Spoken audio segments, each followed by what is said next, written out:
Hello and welcome to Inside Cottonwood. I'm your host, Doug Bartosh, and I'm also your city manager.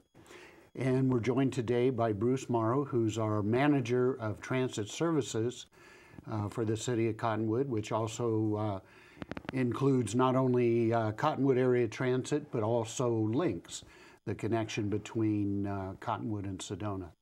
And so, Bruce, this is quite a system you have here. And it's been around for a long time. In fact, I think it's been the only transit system in Yavapai County for several years. Now there's some that are cropping up, but tell us a little bit about the history of Cottonwood area transit. Well, as you know, I've only been here since 2012. From what I've read, Cottonwood area transit started back in the mid-'80s. They got a purple bus from Jerome, and from that humble beginnings, added buses along the line. They had a demand system somewhere in the 90s, I believe, and then started a bit of a route system. They had a couple of routes, a blue line and a red line, I believe it was. That basically went through Clarkdale and out into the Verde villages, and from that we have what we've ended up with today. The four routes that we run: the red, blue, green, and yellow, and then the Verde links. It's been quite a long history, and a lot of people have been enjoying riding on the links and the cat. Yeah, and I think. I know Prescott and Prescott Valley doesn't have a transit system. I think Chino Valley recently started a transit system. There is a small system. Yavapai Regional Transit has a small system that runs between Chino Valley and Prescott Valley. Okay. Prescott itself has another small system, Prescott Transit Authority, that basically runs a single route in Prescott. They're working on trying to join the two systems together. It's been a long process, and it looks like it's going to continue to be a long process. We work with also, people may not know, the Yavapai Apache Nation also has a transit system that works between Clarkdale and the tribe reservation in Camp Verde, and it also connects with Greyhound. So we now have a connection that can take you anywhere you want to go, basically. In the connected United States, I guess, and maybe even up into Canada? Pretty much anywhere. So let's talk a little bit about the routes. And you say we have a couple of different routes. I think you said 4 routes now. Describe those a little bit. We have a map up on the screen that kind of shows what the routes are based on colors. And can you describe those a little bit for us? Well, basically, the 4 routes are the red line, which basically is a Clarkdale line. Covers pretty much everything in Clarkdale. Goes up to Yavapai College, Old Town, and then back to the library. The interesting thing, all our routes start and end at the library, Cottonwood Library. That's our main transfer point. The green line is what I call our retail line. It, again, starts at the library, but then it goes through Main Street all the way out to Walmart, and then comes back through and up First Street and then around to Spectrum, and then down Mingus back to the library. And it also goes through Old Town and basically touches pretty much all the retail areas in Cottonwood. Okay. Our yellow line is kind of a new addition. Back in 2014, when we kind of made these routes effective, The blue line was one of our major lines, and the county ended up cutting some of our funding. So we created the yellow line out of that, and the yellow line is also one of those lines that kind of covers a number of our senior centers. It goes out to the Manor, the Verde Manor, comes back in around Walmart again, into town, and it goes down by the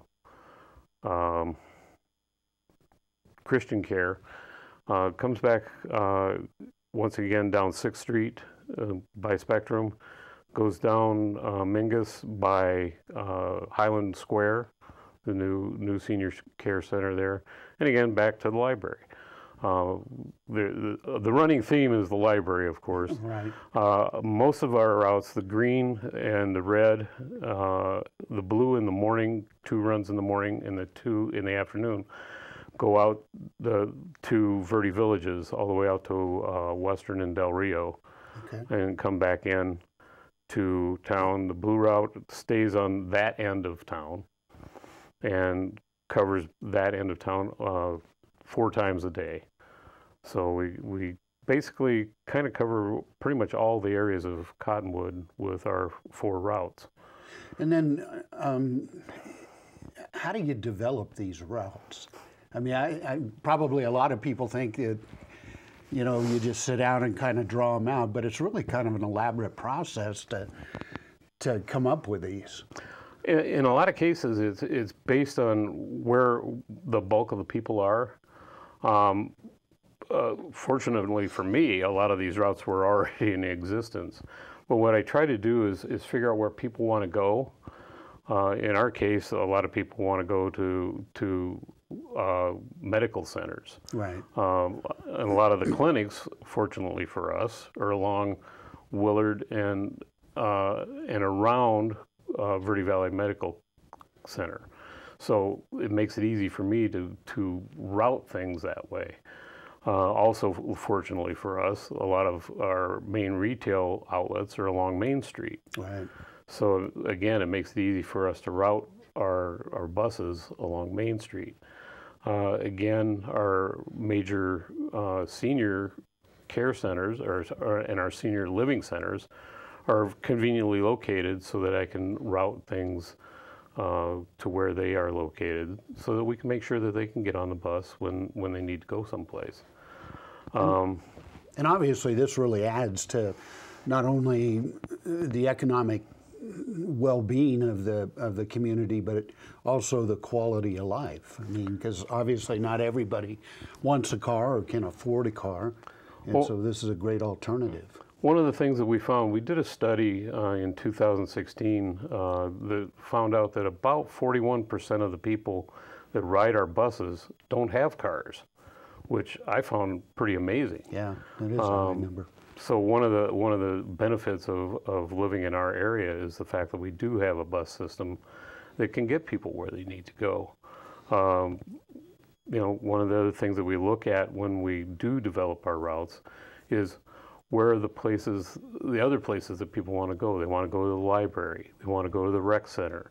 They want to go to the senior center. They want to go to the college.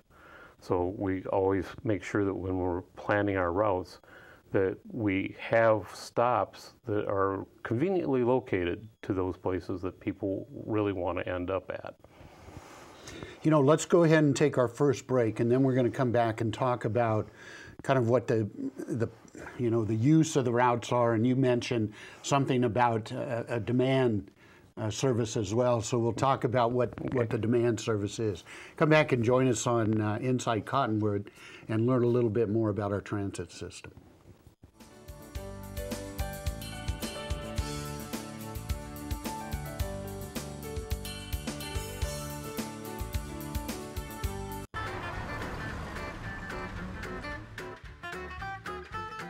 You're gonna take good care of him, right? Oh, like he was my own dog. Trust me. That's good. Not my baby! Sorry. You don't want your groomer distracted. No one wants you distracted behind the wheel. It only takes 1 second to change your life forever. Distracted driving involves anything that takes your focus off the road. Stand with me. Be drug-free. Stand with me. Be drug-free. To make a difference, we must stand together. Stand with me. Be drug-free. Supporting our families and listening to our teens. Stand with me, be drug-free. Stand with me, be drug-free. We are all one. No one is immune. Stand with me, be drug-free. Let's stand together for a healthier community. Stand with me, be drug-free.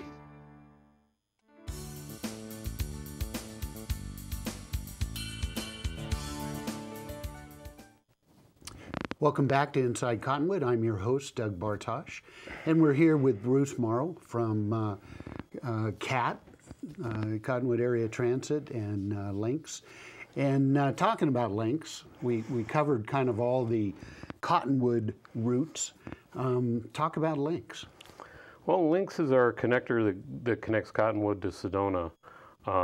It has had its ups and downs over the last few years. And we've been trying to figure out what's been going on with that. And it sort of follows the ebb and flow of the tourist season in Sedona. A lot of our people that ride Lynx have jobs in Sedona. They follow the patterns of people flowing into the hotels and resorts. Lynx is a vital service to the city of Sedona. And we enjoy that partnership with the city of Sedona. And that is an important thing to bring up is that the Lynx system is a partnership between Sedona, who contributes financially to it, and certainly a lot of people who work in Sedona can't necessarily afford to live there, and so this is a great service that the city of Sedona recognizes, as well as Cottonwood, that we're able to provide. Now the other thing, and I know you have had some real popularity on Lynx because we had to get bigger buses to get people back and forth, and that was probably certain times of the day that it was really filled. Well, we do find that early in the morning, the 6 o'clock and 7:30 and those times are very popular, as well as our afternoon runs. The first run in the afternoon, 1 o'clock, and then coming back from Sedona, 1:30, 2:30, and 3 o'clock runs are also very, very busy. One of the things that we've been looking at and discussing with the city of Sedona and the businesses with Sedona is one of the problems that we're trying to resolve is the fact that some of their shifts end after our service ends. Yeah. So we've been working with the City of Sedona and the Chamber of Commerce to see if there's a way that we can fund adding service later at night so that those people that are working those later shifts can also then ride the bus to get back home. It's one thing to get people to their locations. It's another thing to get them back. Yeah. So we're kind working, of an important piece of it. Well, they'd kind of like to get home once they get to work, and so we're trying to work out a way to be able to fund that with the City of Sedona and the business councils in Sedona, so that we can get their employees back once we get them over there. Now, the other thing that we should mention is even the CAT system. We have partners in that adventure as well with the town of Clarkdale. Yavapai County also contributes to the operation of that system. Right. And so, our recognition and thanks goes out to them as well. You talked about demand system. Tell us what that is. One of the biggest and growing pieces of our operation is our ADA system. There are a growing number of people in our area. A lot of them are seniors, but not all of them, that are physically or mentally challenged in various ways. And that piece is of our system is required due to the Americans with Disabilities Act. Everyone is given a fair chance to ride the bus, And we enjoy that piece of it because these folks have places to go and needs as well as everybody else.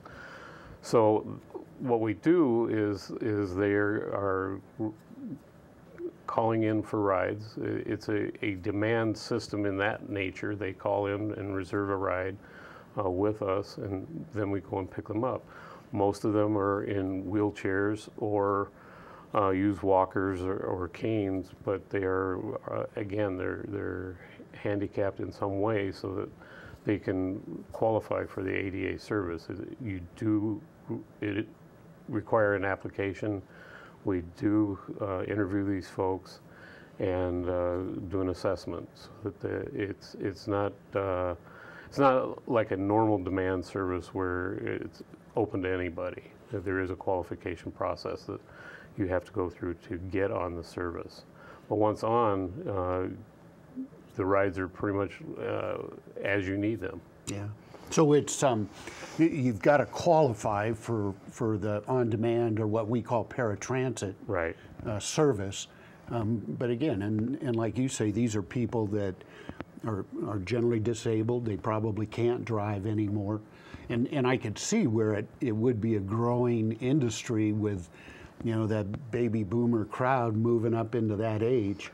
Well, one of the things also when we did that study, we found that the population in the Verde Valley is something in 45% or more 65 and older. Mm-hmm. And sadly, or not, more of us are getting there. So it's a growing population. More people are finding that they're losing their eyesight or they're losing mobility in some way. And so that's a trend that we don't see changing. We have a contract with Verde Valley Caregivers Coalition.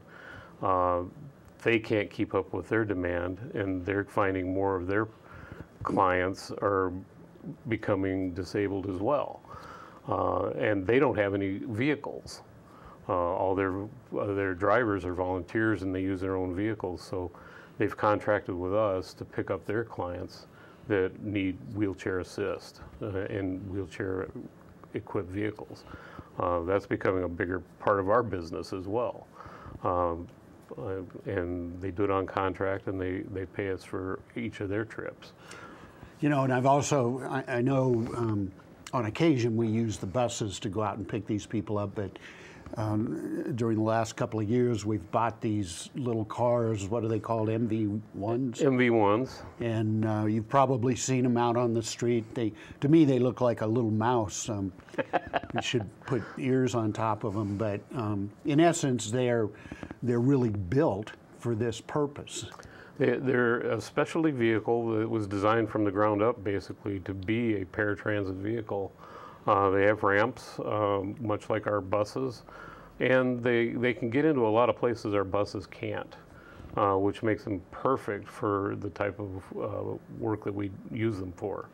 They also get much better mileage than our regular buses, and so we use them when we are specifically for the contract with caregivers, when we end up down in Camp Verde or end up in Sedona on some of those trips for them, because they do get better mileage, and they just get into a lot of the tighter places that we have to go.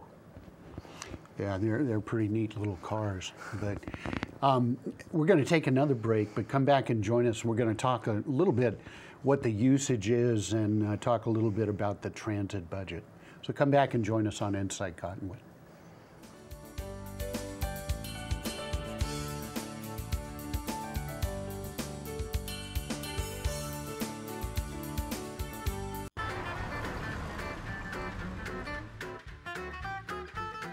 You're gonna take good care of him, right? Oh, like he was my own dog. Trust me. Oh, that's good. Not my baby! Sorry. You don't want your groomer distracted. No one wants you distracted behind the wheel. It only takes 1 second to change your life forever. Distracted driving involves anything that takes your focus off the road. Stand with me.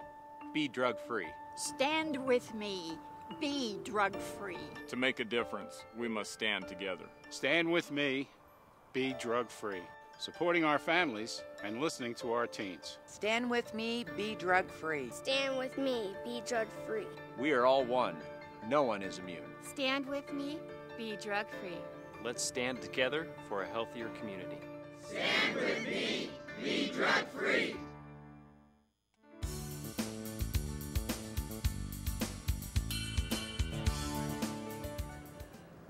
Welcome back to Inside Cottonwood. I'm your host, Doug Bartosh, and we're here with Bruce Morrow from our transit services here in Cottonwood.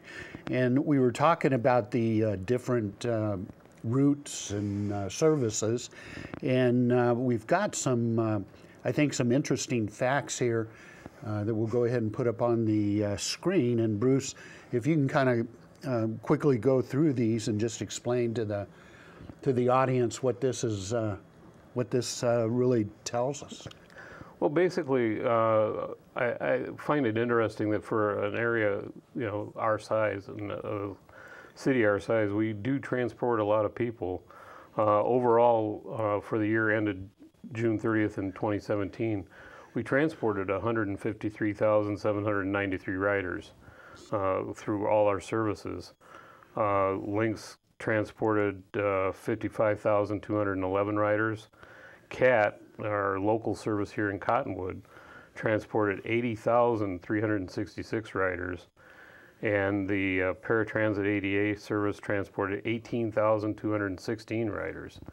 When you look at the population of Cottonwood, they estimate in 2016, that was just under 12,000 people. We got a lot of people riding the bus. Yeah, and obviously that, we service a much larger area than that 11,000, but that is a significant number.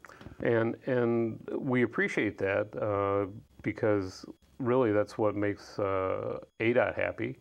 Our funding comes primarily from a grant from ADOT. They pay a fair share of our operating budget. And they appreciate the fact that our numbers are as high as they are. And it probably is important to recognize, too, that there's very few transit systems that actually break even or make money. And so most of them are subsidized through federal dollars, and they trickle down through the state transportation organizations, and that's what happens here in Cottonwood. Yeah, basically we're funded through a program called 5311. It's a federal program through the Department of Transportation. ADOT is the grantee, if you will, of those funds, and they administer those funds. We're the recipient of those funds, and we basically are funded through that process. And it works out pretty well. They pay 80% of our buses, sometimes 90, depending if they have the extra funding. And our operating, they pay upwards of 60%, and 80% of our administrative costs. So they do fund quite a large chunk of our operation. And pretty clearly, this is, based on those numbers, this is a pretty valuable service to really the whole Verde Valley. Well, and I think if you ask the people that use the service, they would say that that's very true. When you look at what they have said, the survey results here. Yeah, 89% strongly agree that CAT and Lynx are important community services.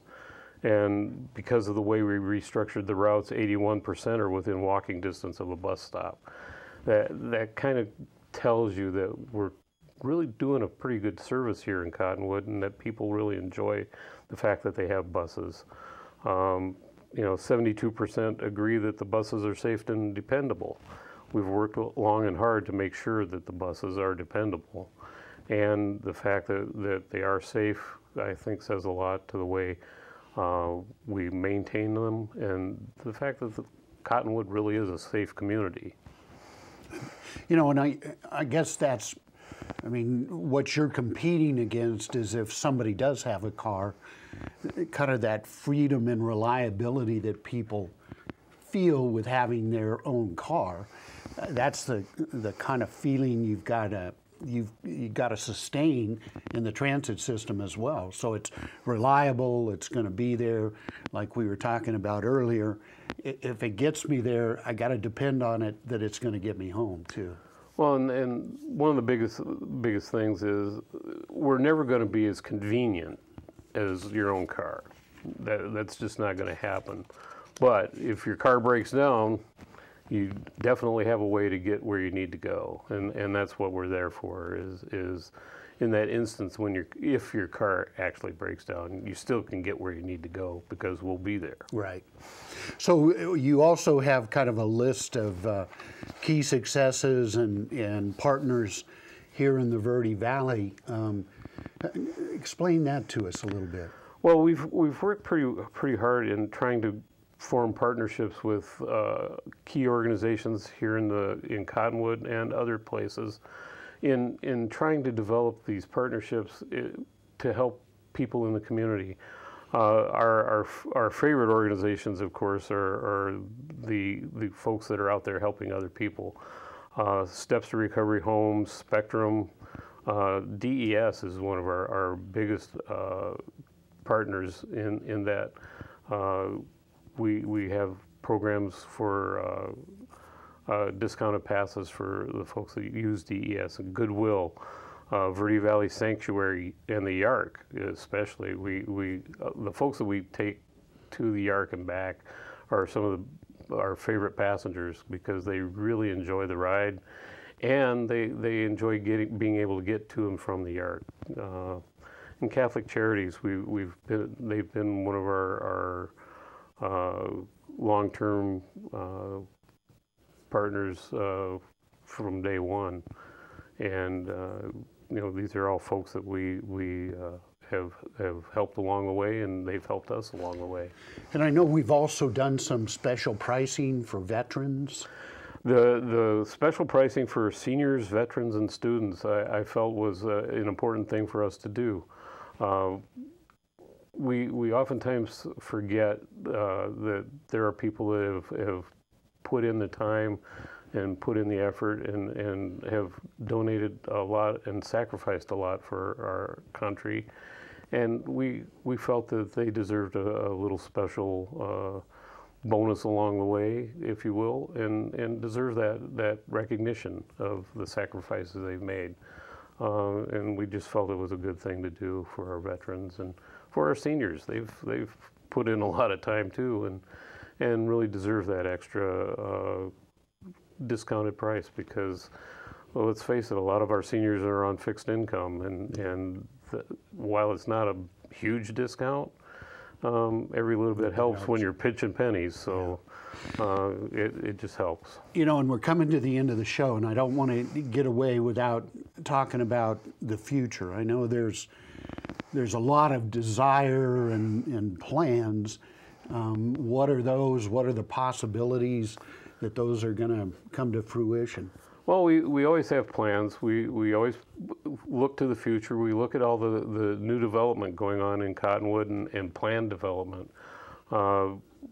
Anytime there's a new development planned, I take a look at those plans when they're available and try to figure out how best to route a bus through there. Any of the new developments that are currently in place, I try to figure out what the best way is to add a bus stop, if possible, rearrange a route if we need to make sure that those areas are served. We currently have plans in place for adding Cornville, for example.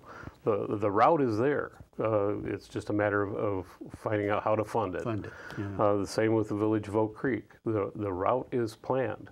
Again, it gets down to a matter of funding, and what we need is the help of the communities. Talk to your representatives. The Board of Supervisors is always open to people coming and talking to them about these things.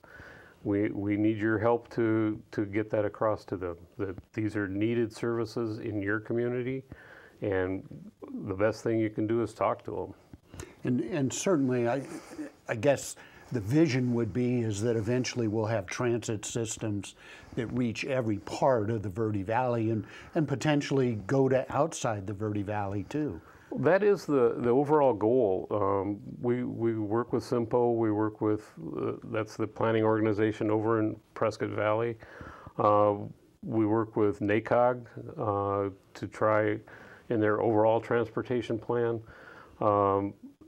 It's always been a long-term goal is to connect all these transit organizations and transportation providers so that anyone that needs a ride can get a ride. I'm always working with somebody somewhere to try and figure out how we can get that done.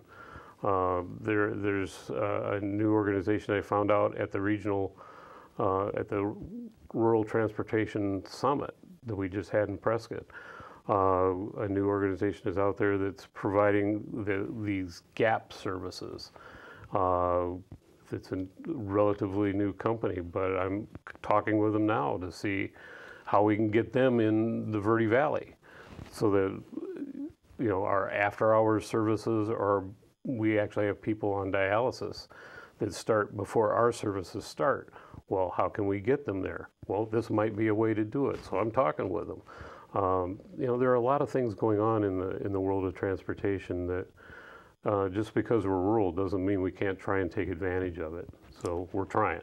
And that's absolutely the truth, and it is a great benefit here in Cottonwood and as it expands through the Verde Valley. And I'd certainly encourage people to explore the transit system and give it an opportunity, because obviously it's good for our environment if we can remove cars from the streets. It's good for our transportation network. So give CATS, give links a try, and stay tuned, because I think we'll see some even further improvements as we move forward. Thank you for joining us on Inside Cottonwood, and come back and join us again.